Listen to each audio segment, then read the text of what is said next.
Coba deh bayangin sebuah danau yang kelihatannya tenang banget di tengah kawah gunung berapi.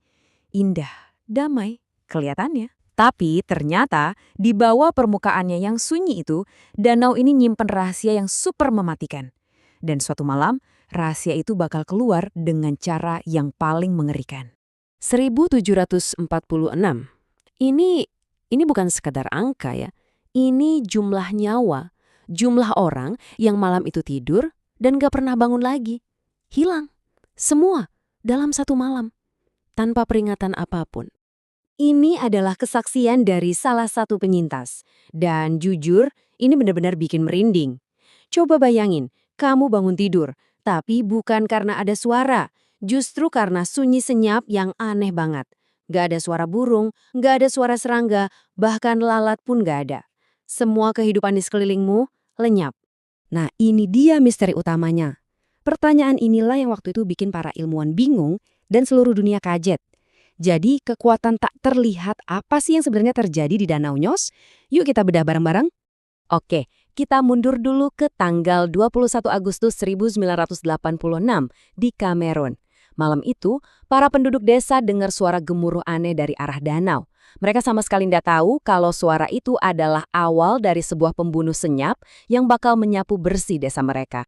Jadi, kronologinya tuh kira-kira begini. Semua dimulai jam setengah 10 malam, ada suara gemuruh. Beberapa menit kemudian, sebuah awan gas raksasa keluar dari danau. Nah, karena gas ini lebih berat dari udara, dia nggak terbang ke atas. Justru, dia mengalir turun ke lembah, kayak sungai yang nggak kelihatan, dan mendorong semua oksigen di jalurnya. Pas pagi datang, barulah kengerian yang sebenarnya terlihat. Jadi, siapa tersangka utamanya? Ya, Danau Nyos itu sendiri. Permukaannya yang cantik dan tenang, itu cuma kedok. Aslinya, dia ini adalah jebakan geologis yang sempurna dan sangat berbahaya. Nah, ini dia kuncinya. Danau Nyos itu bukan danau biasa. Dia itu danau meromiktik. Artinya, lapisan air di atas sama yang di bawah itu nggak pernah nyampur. Air yang dingin dan padat di dasar danau itu kejebak selamanya di bawah. Kondisi ini tanpa disadari menciptakan semacam penjara bawah air yang sempurna. Untuk gas, jadi begini cara kerja bom waktu ini. Danau ini kan ada di atas gunung berapi, yang dari bawah itu terus-terusan ngeluarin gas karbon dioksida. Nah, karena airnya nggak nyampur, gas ini jadi kejebak di dasar danau, numpuk terus selama berabad-abad. Tekanan air yang super berat di atasnya nahan semua gas itu. Ibaratnya kayak per yang kamu tekan terus-terusan, sampai akhirnya dia siap meledak. Lantas, apa yang akhirnya menyulut bom waktu ini? Setelah diselidiki, para ilmuwan akhirnya menemukan pelakunya, sebuah fenomena alam yang sangat langka sekaligus sangat dahsyat. Namanya letusan limnik. Penting untuk dicatat ya, ini bukan letusan gunung berapi yang kita bayangin, yang ada lahar dan abunya. Bukan, ini murni letusan gas. Karbon dioksida yang udah terperangkap ratusan tahun, itu akhirnya bisa bebas dalam satu ledakan gas raksasa. Cara paling gampang buat ngerti ini tuh bayangin aja botol soda. Kamu kocok-kocok botolnya. Selama tutupnya masih ketutup rapat, gasnya kan ketahan di dalam karena ada tekanan. Tapi begitu kamu buka tutupnya, shh, gasnya langsung nyemur keluar.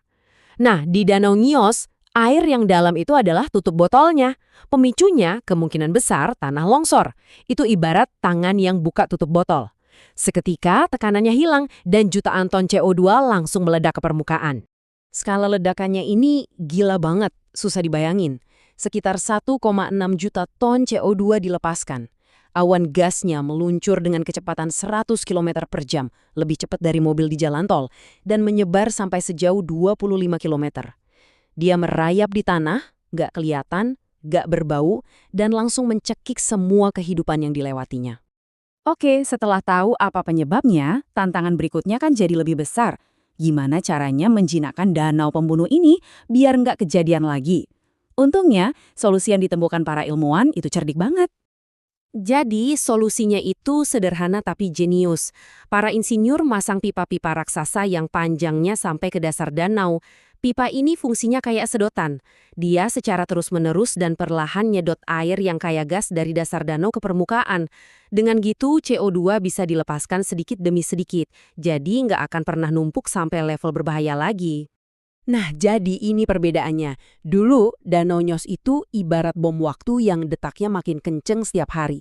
Sekarang, berkat pipa-pipa itu, danau ini bisa bernapas dengan aman, terus-menerus mengeluarkan gasnya, dan mencegah tragedi serupa terulang lagi. Tapi tunggu dulu, ceritanya belum selesai. Ternyata, Danau Nyos ini bukan satu-satunya danau di dunia yang punya potensi bahaya kayak gini. Jadi, di mana lagi ya kira-kira ada bom waktu yang sedang berdetak? Ternyata, Nyos punya saudara.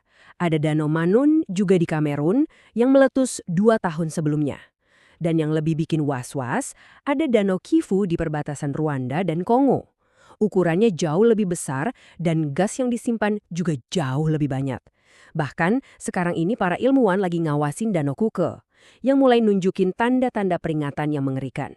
Airnya mulai berubah warna dari biru jadi merah, persis kayak yang terjadi di Danau Nyos sesaat sebelum bencana. Tragedi Danau Nyos ini benar-benar jadi pengingat yang kuat banget buat kita. Di balik keindahan alam yang kita lihat, seringkali ada kekuatan dahsyat yang tersembunyi, yang belum kita pahami sepenuhnya.